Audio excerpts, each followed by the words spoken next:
আমরা 70-এর 10% শূন্য কেটে বের করেছিলাম, আগের ভিডিও দেখে নেবেন। কিন্তু যদি আপনার অঙ্কটি থাকে 47-এর 10%, তখন আপনি কি করবেন? 47-এর 10% বের করার ক্ষেত্রে আপনাকে এখানে আমরা জানি, যদি এখানে 10-এর পরে 10-এ হচ্ছে শূন্য আছে কয়টা? 10-এ শূন্য আছে একটা। তাহলে এবার যদি আমরা 47-কে এখানে এক ঘর পরে দশমিক দেই, তাহলে আমাদের অ্যান্সারটা হয়ে গেল। এটা আমাদের অ্যান্সার। সেম ভাবে যদি 47 না থেকে এখানে 84 থাকতো, 84-এর 10%, সেক্ষেত্রে আপনি কি করতেন? এক ঘর পরে দশমিক দিলে, মানে 10 আছে তাই এক ঘর পরে, এটা হচ্ছে কি আপনার অ্যান্সার।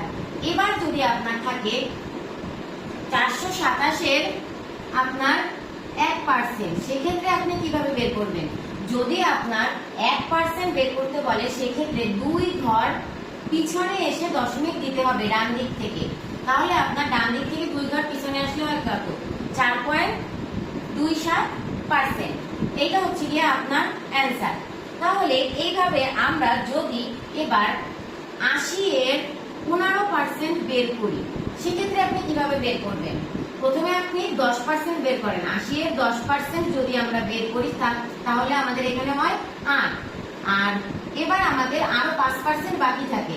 তাহলে সেই 5% যদি আমরা বের করি, তাহলে আমাদের 80-এর 5% এইখান থেকে যদি আমরা বের করি, মানে এইটার এই 8-এর অর্ধেক, 5% মানে কি? হাফ। তাহলে 8-এর অর্ধেক কত? 4। এবার এই দুইটাকে যোগ করে দিলে আমার অ্যান্সার আসে যা, সেটা হচ্ছে আমার উত্তর। মানে 80-এর 15% হচ্ছে গিয়ে আমার কত? 12। এই গেল আমাদের অঙ্ক।